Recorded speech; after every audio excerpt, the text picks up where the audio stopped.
As a content creator లాగా, full time content creator లాగా నాకు అమెరికాలో ఒక ఆపర్చునిటీ వచ్చింది. నా వరకు అది చాలా పెద్దదని నేను అనుకుంటాను. ఒక డైరెక్షన్ లో వెళ్ళాలి అనుకుంటే దాంట్లో ఫస్ట్ స్టెప్ కూడా చాలా పెద్దదే అని నాకు అనిపిస్తుంది. సో అలానే నాకు ఒకటి వచ్చింది, అది రేపు. దానికోసం ఇప్పుడు ప్రిపేర్ అవుతున్నాను. ఈవెంట్ నేను ఒకదానికి అటెండ్ అవబోతున్నా. సో దానికి ఇప్పుడు I want to be my best version. నా స్కిన్ కూడా, అందుకనే ఫేస్ మాస్క్ చేసుకుందాం అనుకున్నా. ఫేస్ మాస్క్ మనందరం చేసుకుంటాము, కానీ దాంట్లో చేసుకునే దాంట్లో నిజంగా ప్రోడక్ట్ ఎంత మన స్కిన్లోకి వెళ్తుంది, ఎంతవరకు ఎఫెక్టివ్ పనిచేస్తుంది అన్నది కూడా ఇంపార్టెంట్ కదా. మీరు పార్లర్స్కి వెళ్తే ఏ ఫేషియల్ చేయించుకున్నా సరే అందులో ఉండే ఒక మెయిన్ ఖచ్చితంగా ఉండే స్టెప్ మీరు అందరూ అబ్జర్వ్ చేసి ఉంటారు, అది స్టీమర్ వాడతారు. వాళ్ళు వాడి చేస్తారన్నమాట. సో అలానే నేను ఒక స్టీమర్ తీసుకున్నాను. So here it is. దాన్ని నేను ఇప్పుడు వాడబోతున్నా. ఆ ప్రాసెస్ మీకు చూపిద్దాము, అసలు ఏంది ఇది అన్నది చూపిద్దామని అనుకుంటున్నాను. వాడే స్టీమర్ అగారో వాళ్ళ ప్రైమా ఫేషియల్ స్టీమర్. దీంట్లో ఏమేమి పార్ట్స్ వచ్చినాయి ఇట్లా ప్రాసెస్ చూపిస్తా. ఇది వాటర్ ట్యాంక్, ఇందులో వాటర్ పోసుకోవాలి. దానికి ప్రొటెక్షన్ లాగా 2 సైడ్లు ప్రొటెక్షన్ ఇచ్చారు. ఇది మాక్సిమం లైన్, అంతకుమించి నీళ్ళు పోసుకోకూడదు ఇక్కడ. అండ్ దీనికి 2 బటన్స్ ఉన్నాయి, స్టీమ్, ఓజోన్. స్టీమ్ పెడితే స్టీమ్ వస్తుంది, ఓజోన్ పెడితే అయానిక్ వేపర్ వస్తుంది అనమాట. ఇక్కడ నాజిల్ పెట్టుకోవాలి. ఇక్కడ నుండి లోపల క్రియేట్ అయిన తేమ ఆ నాజిల్ ద్వారా బయటకు వస్తుంది. ఇక్కడ వాటర్ ఫిల్ చేసుకోవాలి. ఈ నాజిల్ హైట్ అడ్జస్ట్ అవుతది. ముందుకు వెనక్కి కూడా జరుగుతది. సో, మనం ఫేషియల్‌కైనా, హెయిర్ ట్రీట్‌మెంట్‌కైనా చేసుకునేటప్పుడు మనకు తగ్గట్టుగా పెట్టుకోవచ్చు. అంతేగాకుండా హెడ్ కూడా 360 డిగ్రీస్ స్పిన్ అవుద్ది. అది కూడా మనకు తగ్గట్టుగా అడ్జస్ట్ చేసుకోవడానికి.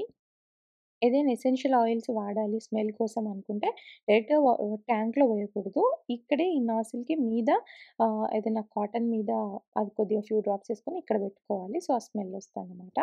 అండ్ ఈ కిట్‌తో పాటు మనకొచ్చినవి నాజిల్ క్లీన్ చేయడానికి ఒక నాజిల్ క్లీనర్, హెడ్ బ్యాండ్ కోసం కాటన్ ప్యాడ్స్, ఇంకా అరోమా ప్యాడ్స్ ఇచ్చారు. అండ్ పింపుల్ పాపింగ్ కిట్ ఇచ్చారు. ఇదంతా సెట్ చేసుకొని వాటర్ పోసుకొని స్టీమర్ కావాలంటే స్టీమ్ ఆన్ చేసుకోవాలి. నేనిక్కడ అయానిక్ వేపర్ కోసం ఓజోన్ ఆప్షన్ ఆన్ చేశాననమాట. సో, వన్స్ వాటర్ బాయిల్ అవ్వడం స్టార్ట్ అయిన తర్వాత స్టీమ్ అవ్వడం స్టార్ట్ అవుతుంది. సో, ఈ స్టీమ్ అనేది వేడిగా కాకుండా కంఫర్టబుల్‌గా ఉంటది. అనుకోవచ్చు ఎందుకు స్టీమర్ వేడి నీళ్ళు మరిగించుకున్నా వస్తది కదా అని. లేదు, అది వేడిగా ఉంటది. అది మన స్కిన్‌కి మంచిది కాదు. ఇది మంచి పర్ఫెక్ట్ టెంపరేచర్ ఉండి ఎంత కామ్‌నెస్‌ని ఇస్తదంటే, ఈ ఫేషియల్ స్టీమర్‌లో అల్ట్రాసానిక్ అటామైజర్ ఉంది. ఇది అల్ట్రా ఫైన్ మిస్ట్‌ని క్రియేట్ చేస్తుందనమాట. అది ఈజీగా మన స్కిన్ గానీ, హెయిర్‌లోకి గానీ అబ్జర్వ్ అయ్యి అసలు ఫేషియల్ స్టీమింగ్‌కి చాలా బెనిఫిట్స్ ఉంటాయి. లైక్ మన పోర్స్‌ని ఓపెన్ అప్ చేసి, మనం ముందున్న ఏదైనా ప్రొడక్ట్స్ మేకప్ లాంటివున్నా, లేకపోతే డర్ట్ ఎలాంటివున్నా డెడ్ స్కిన్ అవన్నిటిని పోగొట్టి ఎలాంటి ఇంప్యూరిటీస్ ఉన్నా పోగొడుతుంది. స్కిన్‌ని సాఫ్ట్ చేస్తుంది, హెయిర్‌ని సాఫ్ట్ చేస్తుంది. మనకు యాక్నీస్ రాకుండా క్లియర్ స్కిన్ ఉండేలాగా హెల్ప్ చేస్తుంది. యాంటీ ఏజింగ్ లాగా హెల్ప్ చేస్తుంది. మనం ఎలాంటి ప్రొడక్ట్స్ పెట్టుకున్నా మనకు డీప్ క్లెన్స్ అవుతుంది కాబట్టి ఆ ప్రొడక్ట్స్ కూడా స్కిన్‌లోకి మంచిగా ఎళ్తాయన్నమాట. అలా అదనే కాదు, మీరు హెయిర్ మాస్క్‌లు కూడా ఏదైనా పెట్టుకున్న, హెయిర్ ట్రీట్మెంట్ చేసుకోవాలన్నా కూడా అవి పెట్టేసుకొని స్టీమ్ చేసుకోవచ్చు. అసలు మాస్క్ లేకపోయినా అట్టికి కూడా చేసుకోవచ్చు. ఫేస్ స్టీమ్ కూడా మీరు ఎలాంటి ఫేషియల్స్ ఏం చేయకపోయినా రెగ్యులర్‌గా కూడా చేసుకోవచ్చనమాట. చాలా చాలా బెనిఫిట్స్ ఉన్నాయన్నట్టు. సో, అలా మీరు కాసేపు ఫేస్ స్టీమ్ పెట్టుకున్న తర్వాత వీళ్ళిచ్చిన పింపుల్ పాపింగ్ కిట్‌తోని మనం బ్లాక్ హెడ్స్, వైట్ హెడ్స్ లాంటివి గానీ, స్కిన్ మీద ఉన్న ఎలాంటి డెడ్ స్కిన్ గానీ అవన్నీ రిమూవ్ చేసుకొని నెక్స్ట్ మన ఫేషియల్‌లో మాస్క్‌లా ఏమైనా పెట్టుకోవాలంటే మాస్క్ పెట్టుకోవచ్చు. లేదా జస్ట్ అలా రెగ్యులర్‌గా చేసుకునే వాళ్ళకి అది కూడా చేసుకొని ఇక్కడి దాకా స్టెప్ ఆపేసేయొచ్చనమాట. సో, నాకైతే స్కిన్ అండ్ హెయిర్‌లో ఇది వాడిన ప్రతిసారి ఒక సాఫ్ట్‌నెస్, ఒక బౌన్సీనెస్ మంచిగొస్తది. మీరు కూడా ట్రై చేసి చూడండి. స్టీమర్స్ పర్టిక్యులర్‌లీ ఇదైతే అగారో వాళ్ళది చాలా మంచిగుంటది. నేను మీకు కావాలి అంటే దాని డీటెయిల్స్ కింద డిస్క్రిప్షన్‌లో ఇస్తాను. So, you can go and purchase. అమెజాన్‌లో అవైలబుల్ ఉంది. బయటకెళ్తున్నాము, న్యూయార్క్‌కి వెళ్తున్నాము. అండ్ ఒక డిఫరెంట్ ఎక్స్పీరియన్స్ చేయడానికి, అంటే టీ అరౌండ్ టౌన్. ఎస్, అదనమాట. ఇట్స్ ఏ టూరిస్ట్ బస్ లాంటిది, కానీ లోపలంతా బ్యూటిఫుల్ గా డెకరేట్ చేసి ఫ్లవర్స్ తో అట్లా చేసి ఉంటుంది అనమాట. నేను అమెరికాలో అమెరికన్ ఈవెంట్ కి ఫస్ట్ టైం వెళ్ళబోతున్నాను అనమాట. It's a very big thing for me. వాళ్ళు నన్ను ఒక ఇన్ఫ్లుయెన్సర్ ఈవెంట్ అనమాట అది. దానికి నన్ను ఇన్వైట్ చేసిరు అన్నట్టు. It's a very big thing. So yeah, దానికి వెళ్ళబోతున్నాము. అండ్ ముగ్గురం వెళ్తున్నాం. నేను ఉదయ్ మమ్మీ యాక్చువల్గా నలుగురికి టికెట్స్ తీసుకున్నాము, ఇన్వైట్ చేసిరు. కానీ కశ్వి ఉంది కదా 3 years లోపు కిడ్స్ ని అలో చేయరంట. సో అందుకనేసి కార్తిక్ డ్రాప్ అవుతున్నాడు అనమాట. ఎవరో ఒక టేక్ కేర్ చేయాలి. అండ్ ఇదేంటంటే న్యూయార్క్ చుట్టూ తింపి చూపిస్తారు కదా. సో తమ్ముడును మమ్మీకి చూసిన ఎక్స్పీరియన్స్ ఉంటుంది. కార్తిక్ అండ్ చూసున్నాడు, నేనైనా చూసున్నా అన్న రీజన్ తోని మేము ముగ్గురం వెళ్తున్నాం అనమాట. So and they ask me to get ready in pink and ఇలా kind of retro Bridgerton kind of అట్లా తయారవ్వాలని అన్నట్టు. సో నేను నాకు తెలిసిన నాలెడ్జ్ లో పర్ల్స్ అయితే డిఫాల్ట్ గా లుక్ ఇస్తుంది కదా అని చెప్పేసి ఇది వేసేసుకున్నా. అది కూడా వస్తాడు న్యూయార్క్ దాకా యాక్చువల్ గా, కానీ తను మమ్మల్ని బస్ స్టాప్ దగ్గర డ్రాప్ చేసి 1 hour 75 minutes ట్రిప్ అనమాట. తను అక్కడ ఎక్కడైనా కశ్విని పార్క్ లో అలా తిప్పే లోపు మేము వచ్చేస్తాము. దీనికోసం అనేసి ఇన్ కేస్ లేట్ అయితే డిన్నర్ అని చెప్పేసి I'm making oats banana pancake. So అట్లా మేము న్యూయార్క్కి బయలుదేరినాం. న్యూయార్క్ మా ఇంటి దగ్గర నుండి 1 hour to 1.5 hours based on traffic అలా ఉంటుంది అనమాట. అండ్ మేము న్యూయార్క్కి ఎవరైనా వస్తే వాళ్ళకు చూపించడానికి తప్ప అసలు నాకు తెలిసి నేను కార్తిక్ జస్ట్ అలా ఎప్పుడు వెళ్ళలేదు. అసలు ఊరికి వెళ్ళడం ఒక ఎత్తు అయితే, నేను ఫస్ట్ టైం వర్క్ కోసమని వెళ్తున్నాను. చాలా అదర్ ఇన్ఫ్లుయెన్సర్స్, నేను ఇక్కడ అమెరికన్ ఇన్ఫ్లుయెన్సర్స్ని వాళ్ళని ఫాలో అయ్యి ఎవరైనా కనిపిస్తారు కదా న్యూయార్క్లో, ఈ ఈవెంట్కి వెళ్ళినా ఆ ఈవెంట్కి వెళ్ళినా అని వాళ్ళు పెడితే చూడడం తప్ప అలా నేను అలా ఈవెంట్కి న్యూయార్క్కి వెళ్ళడం ఇట్స్ ఎ డిఫరెంట్ ఫీలింగ్ అసలు. సో కశ్వి ఆడ మాతో రావట్లేదు కాబట్టి తనకు అక్కడ టైం పాస్ కోసం పక్కన పార్క్ ఒకటి చూసిన, అక్కడ కార్తిక్ కశ్వి ఉండడానికి తనకు స్టఫ్ అంతా డిన్నర్ అన్ని ప్లాన్ చేసుకొని బయలుదేరి వెళ్ళినాము. మేము అనుకున్న దానికంటే చాలా ట్రాఫిక్ ఉంది. అక్కడ మా తమ్ముడు ఉరుకుతున్నాడు కార్ దిగి, ఎందుకంటే నడవడం బెటర్ కార్ కంటే, అంత ట్రాఫిక్ ఉండే అనమాట. ఎక్కడ మిస్ అవుతామో అని చెప్పేసి వాళ్ళు ఇంకా 1/2 hour ముందు రమ్మన్నారు. మాకు ఇంకా లేట్ అవుతుండే అనమాట. అండ్ ఎగ్జాక్ట్ స్టాప్ ఎక్కడో కూడా తెలియదు. న్యూయార్క్ కొద్దిగా కన్ఫ్యూజింగ్ ఉంటుంది, రెగ్యులర్గా వెళ్ళే వాళ్ళకి అయి ఉండొచ్చు కానీ కొద్దిగా కన్ఫ్యూజింగ్ ఉంటుంది ఎక్కడ స్టాప్. అదొక బస్సు కాబట్టి పర్టికులర్ స్టాప్ అని చెప్పారు.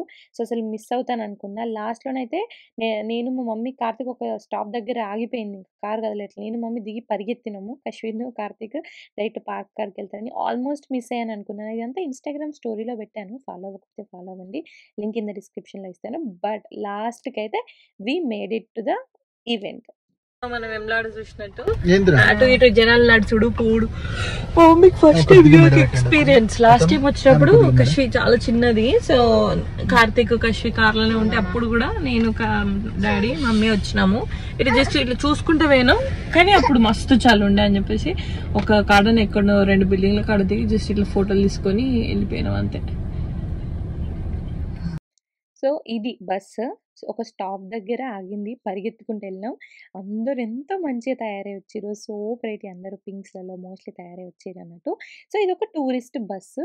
న్యూయార్క్లో ఉన్న డిఫరెంట్ టూరిస్ట్ అట్రాక్షన్ పాయింట్స్ ఉంటాయి కదా, వాటన్నిటిని బస్సులో లోపల కూర్చొని చూసుకుంటా వెళ్ళొచ్చు అనమాట. బస్ అంతా చూడండి లోపల ఎంత అందంగా ఉందో.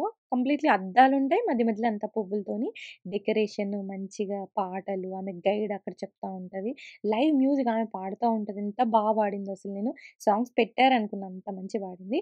సో ఇలా న్యూయార్క్ని ఒక డిఫరెంట్ వ్యూలో ఎక్స్పీరియన్స్ చేయాలి అంటే బస్సెస్ ఉంటాయి, అవి వేరు ఇది వేరు. దీంట్లో మంచి టీ తాగొచ్చు, చాయ్లు కాదు డిఫరెంట్ టీస్ ఇస్తారు కప్స్లలో. అది కాకుండా స్నాక్స్ తింటూ వెళ్ళొచ్చు అనమాట. Like totally worth it. మీరు న్యూయార్క్ వస్తే మాత్రం ఇది మీ బకెట్ లిస్ట్లో పెట్టుకోండి, I highly suggest. And also video అంతా రాగా అలానే ఉంచుతున్నా, సో మీకు యాక్చువల్ ఎక్స్పీరియన్స్ అర్థమవుతుందని.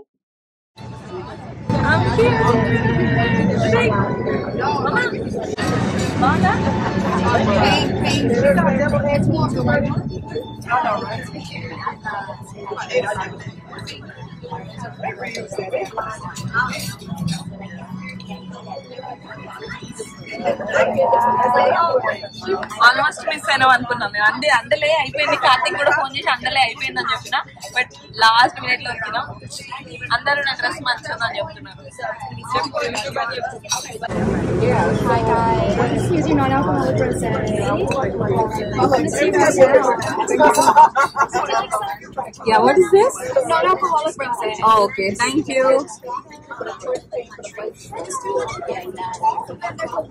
Hi. My new friend, my new friend. 1, 2, 3.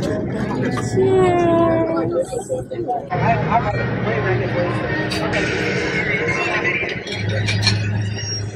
Alright,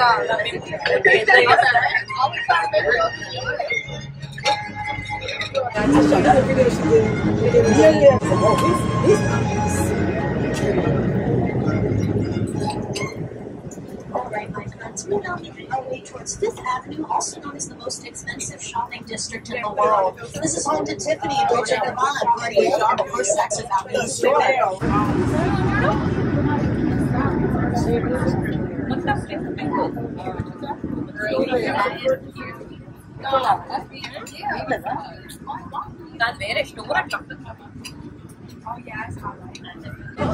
గత తయారై ఉంటారు అవు వాళ్ళతో పోయి ఫోటోలు దిగుతారు అన్నమాట. ఒక డాన్సులు చేస్తారు, డాన్సులు చేస్తారు కూడా ఏదో జరుగుతుంది అక్కడ.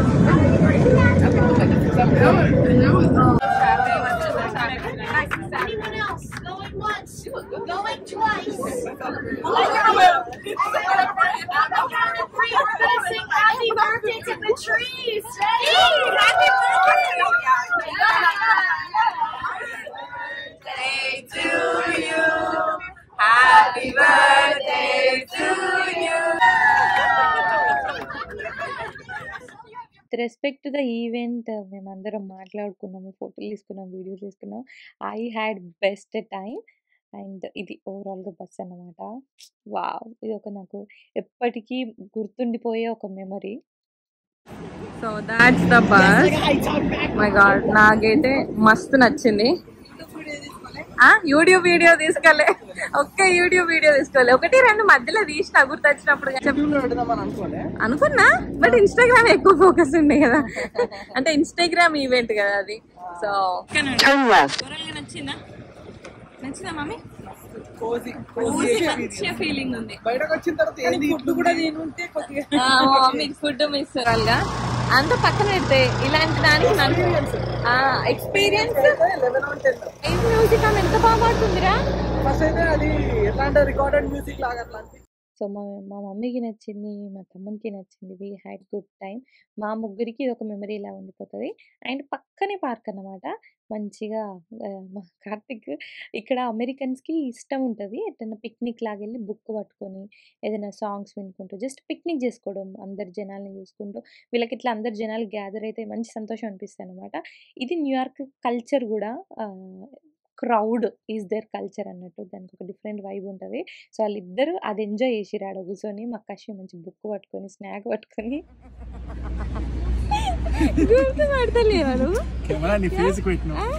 ఏంట్రా మూతి ఏం తింటున్నారా?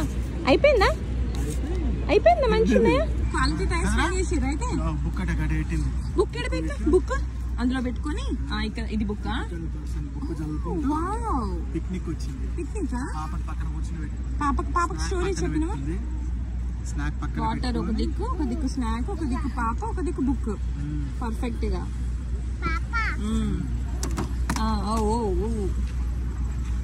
కప్పులు కష్వి మనకి ఇచ్చారు. సూపర్ ఉంది కప్పు కష్వి. మా కష్వితోని వెళ్ళడం, ఈ ఎక్స్పీరియన్స్ చేయడం అనేది ఆబ్వియస్లీ మిస్ అయినా. 3 years మినిమం ఏజ్ అంట, ఎబోవ్ ఉంటే వెళ్ళొచ్చు. సో మంచి కశ్యమ్మతోని ఫ్యూచర్లో ఖచ్చితంగా ఇది ఉండబోతుంది. మేము ముగ్గురం వెళ్దాం. నేను కశ్య మంచి పింక్ ఫుల్ డ్రెస్లు వేసుకొని ఫుల్ ఆన్ తయారయ్యి పోయి క్యూట్ పిక్చర్స్ తీసుకొని we want to experience that. ఖచ్చితంగా లిస్ట్లో అనేది యాడ్ చేసిన. సో బట్ స్టిల్ వీళ్ళిద్దరైతే ఇక్కడ మంచిగానే వాళ్ళ పిక్నిక్, స్మాల్ పిక్నిక్ వేసుకొని ఎంజాయ్ చేసారు.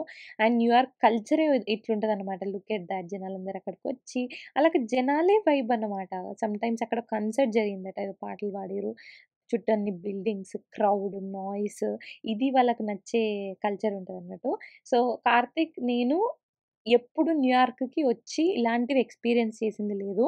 న్యూజెర్సీలో ఉండే చాలా మంది అక్కడికెళ్ళి, ఎందుకంటే 1 hour డిస్టెన్సే కాబట్టి వెళ్ళి ఎంజాయ్ చేస్తుంటారు. మా ఫ్రెండ్స్లలో కూడా ఈ కల్చర్ నచ్చే వాళ్ళు చాలామంది ఉంటారు. బట్ మాకెప్పుడు అంత ఎక్కలేదన్నమాట. అంటే మోర్ ఆఫ్ నేచర్, కామ్, ఇద్దరమే, లోన్, పీస్ లాంటివి మేము ఎంజాయ్ చేస్తుండే. బట్ ఇది ఫస్ట్ టైం కొద్దిసేపు ఉన్నాం, ఒక అరగంట 45 minutes నేను వచ్చిన తర్వాత ఉన్నామన్నమాట. కాసేపైనా మంచిగా అనిపించింది. ఎస్పెషల్లీ కష్వి ఇలా ఒక్కొక్కళ్ళ దగ్గరికి వెళ్ళి ఎంగేజ్ అవ్వడం, మాట్లాడడం, అదర్ కిడ్స్ని చూడడం. సో అప్పుడు అనిపించింది అనమాట, ఓకే ఒక సర్టెన్ ఏజ్ తర్వాత ఇలా కూడా కావాలనిపిస్తుంది. లైక్ ఎస్పెషల్లీ పిల్లలు ఉన్నప్పుడు వాళ్ళు డిఫరెంట్ థింగ్స్‌తోని ఎంగేజ్ అవుతారు, నేర్చుకుంటారు జనాల దగ్గర నుండి. సో, అలా గూడా మనం ఎక్స్‌పీరియన్స్ మనకు గూడా నచ్చుతదని జెప్పేసి అర్థమైందన్నట్టు. సో, అక్కడికెళ్ళడం, ఆ ఈవెంట్ ఫాలోడ్ బై ఇక్కడ కాస్త టైమ్ స్పెండ్ జేయడం మంచిగా అనిపిచ్చింది. తర్వాత మా మమ్మీని ఆహ్, టైమ్ స్క్వేర్‌కి తీసుకెళ్ళాలనుకున్నా. టియరోన్ టౌన్‌లో జస్ట్ చూపిస్తారు కానీ ఆగి దిగి ఫోటోలు తీసుకోవడానికి ఉండదు. మీద నుండి చూడ్డానికే. So, time square last time గూడా మమ్మీ వాళ్ళని మిస్ చేశాము. అప్పుడు ఫుల్ ఆన్ వింటర్ కాబట్టి తీసుకెళ్ళలేదు. సో, అక్కడికైతే ఎళ్ళాము. పక్కనే అన్నమాట. సో, అలానే ఎళ్ళేది గూడా ఆల్‌మోస్ట్ అనేసి అక్కడికెళ్ళినాము. తమ్ముడు, మమ్మీ ఇద్దరెళ్లి కొన్ని పిక్స్ తీసుకొని వచ్చేసిన తర్వాత ఇంటికి స్టార్ట్ అయిపోయినాము. సో, టెస్లా కొన్నప్పుడు ఫస్ట్ 1 మంత్‌లో వాళ్ళు ఫ్రీగా ఆటో పైలట్ ఎగ్జాక్ట్‌లీ చెప్పాలంటే ఎఫ్ఎస్‌డి అంటే ఫుల్‌గా కంట్రోల్ తీసుకొని నడపగలుగుతుందన్నమాట. అది ఇస్తారు ట్రై చేయడానికి. ఆ పీరియడ్‌లో తీసిన వీడియో ఇది. ఫస్ట్ టైమ్ నేను ముందు కూర్చొని అది ఎక్స్‌పీరియన్స్ చేస్తున్నా. లెట్స్ గో 8000 పెట్టేద్దామా తీసేసుకుందామా అదు బాగుంది కదా నేను ఇట్లా అలవాటైతే ఇంకా వేరే నడపడం అది ఇట్లా కష్టం పెట్టేద్దాం అనిపిస్తుంది. ఓన్లీ టెస్లాకే స్టిక్ నిస్సాన్లో కూడా ఇప్పుడు నాకు చిరాకు వస్తుంది స్పీడ్ పెంచుతా పెరుగుతుంది 70 పెట్టినావు నువ్వే. ఫస్ట్ టైమ్ ఎఫ్ఎస్‌డి వాడినప్పుడు కార్తీక్ అండ్ ఉదయ్ ఇద్దరు ముందు కూర్చొని ఎంత ఎక్సైట్ అయ్యారో. ఎస్పెషల్‌గా బ్రేక్ అదంతా అదే వాడడం అయితే ఏదో దయ్యం ఆటోమేటిక్‌గా సినిమాలో చూపిస్తారు కదా! అట్లా అనిపిస్తదనమాట. It's a different feeling. చాలామంది ఆ సర్వీస్ ఫుల్ ఆన్ తీసుకుంటారు. తర్వాత వాడి కంటిన్యూ చేస్తారు. మేమైతే కంటిన్యూ చేయలేదు. మీలో ఎంతమందికి ఇది ఉంది ఎఫ్ఎస్‌డి అన్నది కింద కామెంట్ చేయండి. అండ్ మీరు ఎంత వాడతారు? మా ఫ్రెండ్స్‌లలో కూడా ఉందన్నమాట. మీరు ఫ్యానా? నచ్చిందా? అది కింద కామెంట్ చేయండి. నెక్స్ట్ వితిన్ 2-3 డేస్‌లో మా తమ్ముడు లగేజ్‌లు సర్దడం స్టార్ట్ చేసిండు. He is going to Texas. He is going back. 24 days is living to one. అయితే మొన్ననే మా ఈడ వచ్చిందని వీడియో పెట్టిన. అంత డిలేడ్ ఇడు వెళ్ళినన్న వీడియో ఇంకెన్ని రోజుల తర్వాత నెక్స్ట్ 6 months తర్వాత వచ్చేటప్పుడు వస్తుంది చెప్పలే. సో బేసిక్గా వీడు వెళ్తున్నాడు, టెక్సస్కి పోతున్నాడు టుమారో రేపు మార్నింగ్ అనమాట. నాకంటే మా మమ్మీ ఈస్ మోర్ సాడ్. అసలు మా మమ్మీ వారం నుండే మనసు పడతలేదట ఇటు పోతుండని. ఎందుకంటే ప్రతిసారి బట్ ఫస్ట్ టైం వచ్చినప్పుడు అప్పటికే నేను ప్రెగ్నెన్సీ కన్ఫర్మ్ అయింది టైంలో నేను చెప్పిన తర్వాత మళ్ళీ వస్తుంది అన్నట్టే వీడు ఎక్కిండు. అమ్మ వస్తుంది అన్నట్టు ఆగస్ట్లో వచ్చినప్పుడు అమ్మ వస్తుంది అన్నట్టే కైండ్ ఆఫ్ ఆ హోప్తోనే ఎక్కిండు అనమాట. తర్వాత వచ్చిన తర్వాత వాడు వచ్చిండు. తర్వాత అయ్యి మళ్ళీ వెళ్ళిన తర్వాత ఈడుకుండే బిఫోర్ మాస్టర్స్ అయిపోయే లోపు ఒకసారి పోదామని వీడి ప్లాన్ ఉండే ఇండియాకి. సో అట్లా ప్లస్ చెల్లి పెళ్ళికి మళ్ళీ పోయినాం. మళ్ళీ వచ్చిండు. మళ్ళీ వచ్చేటప్పుడు కూడా మళ్ళీ వీడికి తెలుసు మా అమ్మ వస్తుందని. సో ఆల్మోస్ట్ ఈ 2 ఏళ్ళు వీడి మాస్టర్స్లో 3 సార్లు అమ్మని గెలిచిండు ఇక్కడ ఇండియాలో. ఇది 4 years లో లైక్ ఎవ్రీ 6 months ఒకసారి కలిసినట్టే. సరే 2 years లో ఎవ్రీ 6 months ఒకసారి కలిసినట్టే. లైక్ ఇక్కడ కలిసిండు, తర్వాత ఇండియాలో ఒకసారి కలిసిన, మళ్ళీ ఇప్పుడు ఇక్కడ మళ్ళీ ఇప్పుడు కలిసిన, మళ్ళీ ఇండియా అన్నది తెలియదు. ఆయన మా మమ్మీ మళ్ళీ ఇప్పుడు ఇటు వస్తుంది అన్నది తెలియదు కాబట్టి దిస్ టైం లెంత్ ఉండేపోతుంది. అయితే మమ్మీకి ఇందాక అక్క నేను అమెరికాకి వచ్చేటప్పుడు కూడా నాకు తెలియదు వచ్చేసిన బట్ సరే ఏందో వీడికి నిన్న మా మమ్మీ ఏదో ఇట్లా బాధపడుకుంటా రేపు వెళ్ళిపోతావా ఎల్లుండి వెళ్ళిపోతావా అంటే ఏముందమ్మా మనకంటే లక్కీ అసలు ఎవరు ఉంటారు చెప్పు 2 years లో 4 సార్లు కలిసినాం అని నేను చెప్పి నాకు అనిపించింది నిజంగా కదా మా మమ్మీ ఇప్పుడు పోతే మళ్ళీ ఎప్పుడు కలుస్తా అని. సో అదనమాట. This time it's hitting hard especially for him and more for my mom. ఒకసారి మా మమ్మీ రియాక్షన్ చేద్దాం. మా మమ్మీ అయితే మొహం నిన్నటికెళ్ళి మొన్నటికెళ్ళి ఇట్లుంది. సెకండ్ రౌండ్ ఆఫ్ కుడుములు అవుతున్నాయి. పొద్దునైన కుడుములు ఎవరి కోసం చేసినాము? తమ్ముడు మీకోసం కూడా. ఇగో దిస్ ఇస్ కుడుములు. అమ్మ గిన్నెనే అమ్మ అలా కొన్ని తీసుకుపోదాం ఫ్రెండ్స్ కి. వదిలిస్తే జలజల ఆరిపోతాయి కావచ్చు ఇప్పుడు. గుడ్ ఫీలింగ్ అట్లా వచ్చి కదిలించి మా మమ్మీని మా అక్క సక్సెస్ఫుల్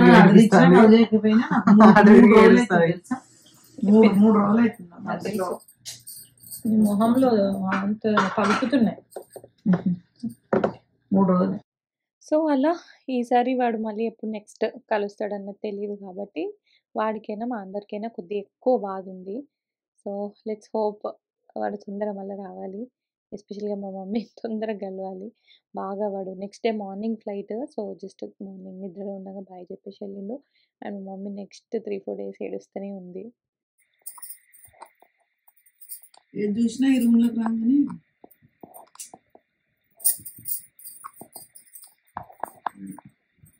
ఇటా చెప్పు గట్టు అమ్మమ్మకి నో చెప్పు అన్నాడు. ఖుషి అమ్మమ్మకి నో చెప్పినాడు. చెప్పు నో చెప్పు. స్టాప్ ఇట్ అమ్మమ్మ. మా మమ్మీ పర్స్పెక్టివ్ ఆలోచిస్తే నాకు కూడా అనిపిస్తుంది అనమాట. కశ్మీర్ నేను ఇండియాలో ఉంచమని ఎంత అన్నా కూడా ఆబ్వియస్లీ అంటారేమో చిన్నపిల్ల ఆమెతో కంపారిజన్ ఏందని. But end of the day మా మమ్మీ కూడా మా తమ్ముడు అంతే చిన్నగా కనిపిస్తాడు కదా. సో వాడు మళ్ళీ నెక్స్ట్ ఎప్పుడు కలుస్తాడో తెలియదు అని అంటే అంత బాధ ఉంటుంది. ఏదో వేరే దేశాలని పంపిస్తారు కానీ ఇట్స్ హార్డ్. పిల్లల కంటే కూడా మనము మన లైఫ్లో వాళ్ళు బిజీ ఉంటాం కానీ నో మ్యాటర్ వాట్ పేరెంట్స్కి మొత్తం మన మీదనే ఆలోచన ఉంటుంది కాబట్టి it's kind of hard. Let's hope వాడు తొందరగా కలవాలి, ఇండియాకి తొందరగా రావాలి, అన్ని థింగ్స్ ఫిగర్ అవుట్ అయిపోయాను అనుకున్నాం. సో యా అది వాళ్ళ వీడియో. వీడియో కనుక నచ్చితే లైక్ చేయండి, మీ ఫ్రెండ్స్ ఫ్యామిలీతో షేర్ చేయండి. ఛానల్కి ఇంకా సబ్స్క్రైబ్ చేసుకోవచ్చు, ఛానల్కి సబ్స్క్రైబ్ చేసుకోండి. పక్క నోటిఫికేషన్ బెల్ దాన్ని క్లిక్ చేయండి. సో దట్ నేను ఇలా వీడియో పెట్టాను మీకు ఆ నోటిఫికేషన్ వచ్చేసింది. And once again thank you so much for watching this video till the end and I will see you on my next video. Until then take care, keep smiling, by.